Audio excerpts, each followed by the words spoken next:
श्रीमद् भागवत रहस्य भक्ति का दुख दूर करने के लिए नारद जी का उद्योग। ज्ञान, वैराग्य और भक्ति आदि सब कुछ वेदों से ही उत्पन्न हुए हैं, परंतु वेदों की भाषा गूढ़ है, इसलिए सामान्य मनुष्य की समझ में कुछ नहीं आता। कलयुग में तो श्री कृष्ण कथा और श्री कृष्ण कीर्तन से ही ज्ञान और वैराग्य जागृत होते हैं।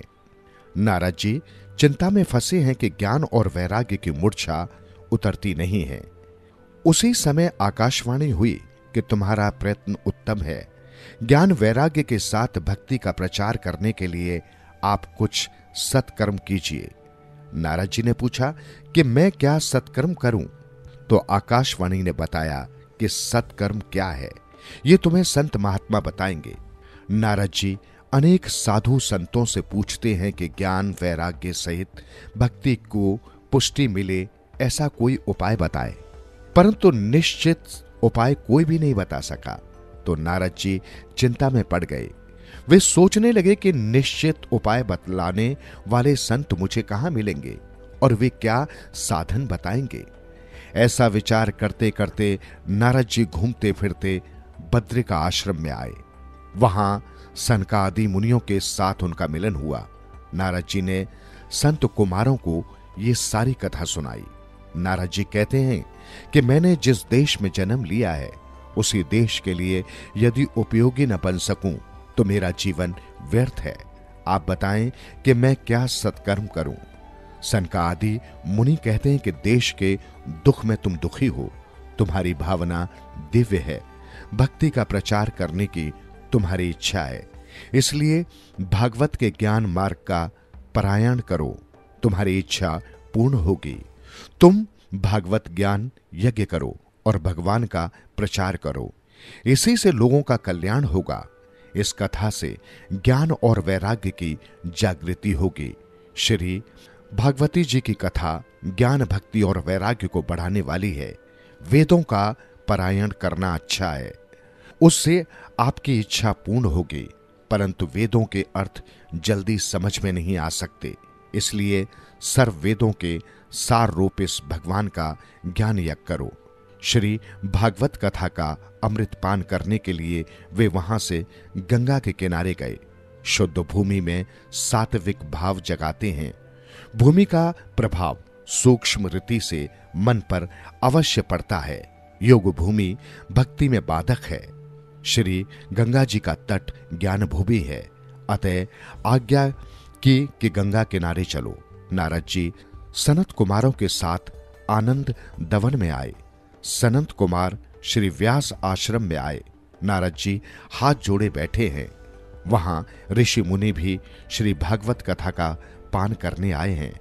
जो नहीं आए थे उन सभी के घर भृगु ऋषि गए और विनीत भाव से वंदन करके उनको भी कथा में ले आए। सत्कर्म में जो दूसरों को प्रेरणा दे उसे भी पुण्य मिलता है। कथा के आरंभ में भगवान की जय जयकार करते हैं और हरे नमः महामंत्र है। सारी वृत्तियों को छोड़कर मनुष्य ध्यान में बैठता है। वहां भी माया विघ्न करती है। अनादि काल से मनुष्य का माया के साथ युद्ध होता आया है। जीव ईश्वर के पास जाता है। जो माया को अप्रिय लगता है, जीव सब प्रकार के मोह छोड़कर प्रभु के पास जाए। ये माया को प्रिय नहीं लगता है। माया का कोई एक रूप नहीं है। ईश्वर जिस प्रकार व्यापक है वैसे ही माया भी व्यापक जैसी है। जीव और ईश्वर के मिलन में सदैव विघ्न डालती रहती है। माया मन को चंचल बनाती है। माया मनुष्य को समझाती है कि स्त्री, बालक और धन संपत्ति आदि में ही सुख है। माया मनुष्य को पराजित कर देती है। मनुष्य की हमेशा हार होती है और माया की जीत। इसका कारण है कि मनुष्य प्रभु की जय जयकार जो नहीं करता। कथा भजन में प्रेम से ईश्वर का जयकारा करना चाहिए कि जिससे माया की हार हो और अपनी जीत हो। प्रभु का जय जयकार करोगे तो तुम्हारी भी जीत होगी और तुम्हारी भी जय जयकार होगी। भूख और तृष्णा को भूलोगे नहीं तो पाप होते ही रहेंगे। भूख और प्यास को सहन करने की आदत होनी चाहिए। कथा आएगी कि राजा परीक्षित जी बुद्धि, भूख और प्यास के कारण ही बिगड़ी थी। सूत जी सावधान करते हैं, हे राजन, नारद जी आज श्रोता बनकर बैठे हैं और सनकादि आसन पर विराजमान है, अतः जय जयकार शुद्ध होने लगा है।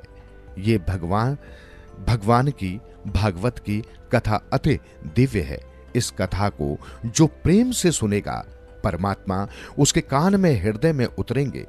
नेत्र और श्रोता को जो पवित्र रखते हैं, उनके हृदय में श्री परमात्मा आते हैं। भगवान श्री कृष्ण कानों से, आंखों से, मन में आते हैं।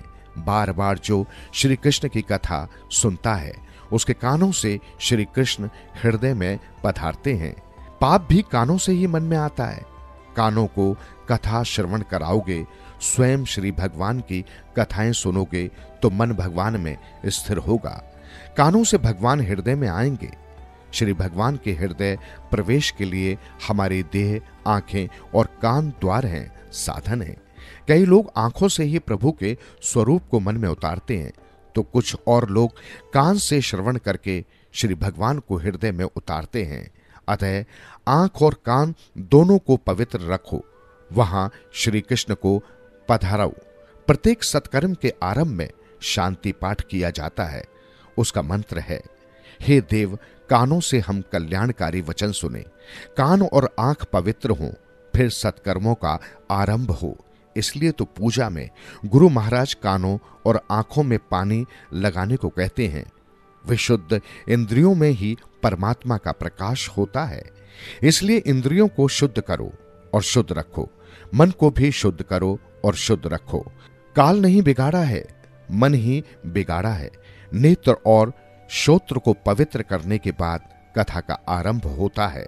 सनकादि मुनि कहते हैं कि इस भागवत शास्त्र में 18,000 श्लोक हैं। 18 की संख्या परिपूर्ण है। श्री राम कृष्ण परिपूर्ण है, अतः नवमी के दिन प्रकट हुए हैं। श्री कृष्ण नवमी के दिन ही गोकुल में आए हैं, तभी नंद महोत्सव करने में आया है। श्री राम जी की 12 कला हैं और श्री कृष्ण की 16 कला। ऐसा भेद नहीं करना चाहिए।